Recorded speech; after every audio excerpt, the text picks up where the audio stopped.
Hello there, all you lovely rotten scoundrels. I'm Ed, and we're doing just a regular review today.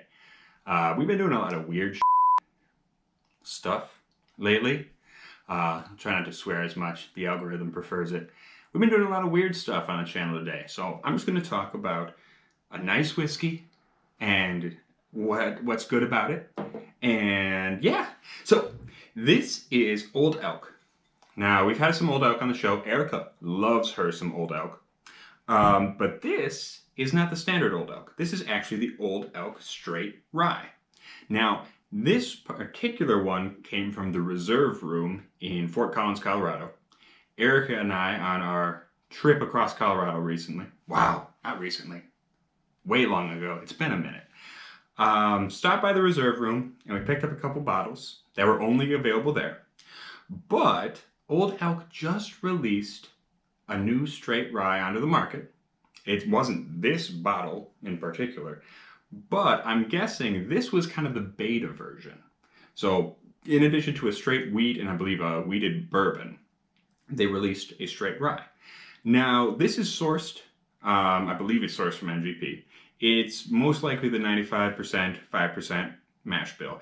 That's because the founder of Old Elk was actually the old master distiller over there at MGP, Greg Metzis, or Metzis, something like that. This fella right here.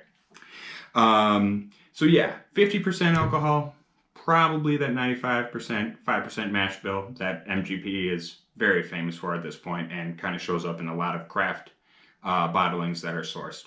So let's check out what they did with this one. I gotta say, this is not the most spicy, astringent rye on the nose. Reminds me of like dandelion. It's kind of a floral thing. Little eucalyptus-y. It's still got some pickle there. A little anise, but very vegetal forward, very floral.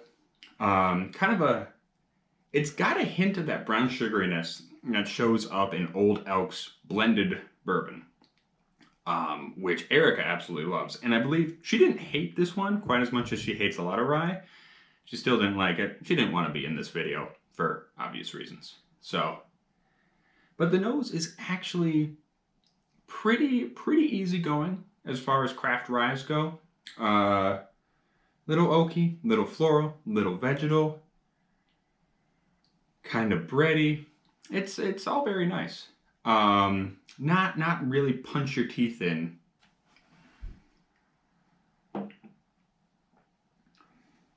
Let's talk about the taste, because I like the taste a lot. Now, is it mind-blowingly outside of the world of what craft rye is these days? Not exactly, but it's solid. It is really solid. This is a nice go-to rye. It's got a little bit of anise, got a lot of that pepper, 50%, it's got that alcohol bite. Being an MGP 95% rye, reason I believe it's that is because the new release is definitely that 95% rye, so I'm assuming that's what they did here. I don't know that, I don't have any information on it, but one can safely assume. But being a 95% rye, you do get a lot of that rye grain. But being 3 years old, there's a nice mixture of oaky notes in there as well. That kind of charred oak, a little bit of brown sugar, touch of vanilla. It kind of melds with the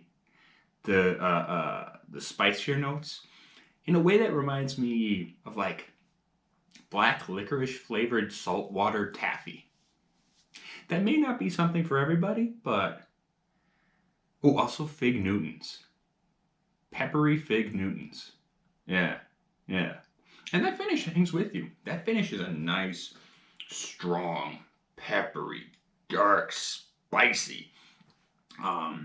It sits with you for a minute and then evens out into just a little touch of brown sugar, which is something I find with a lot of Old Elk products. I don't know if that's something they're going for in the blending, but that seems to be a thing from them, a sort of distillery character.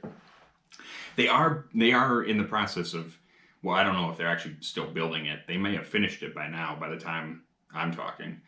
But yeah, they've got a big old distillery going up in Colorado as we speak. So pretty soon, a few years or so, we're going to start seeing stuff that was distilled there rather than the source stuff that they're doing right now. So that's going to be pretty exciting. As for this one, really, really solid. I think this could probably stand up in a cocktail. In fact, we're probably, as long as I'm stuck inside, we're probably going to do another Manhattan episode where I'm just going to find the best rye for your Manhattan. This is probably a contender.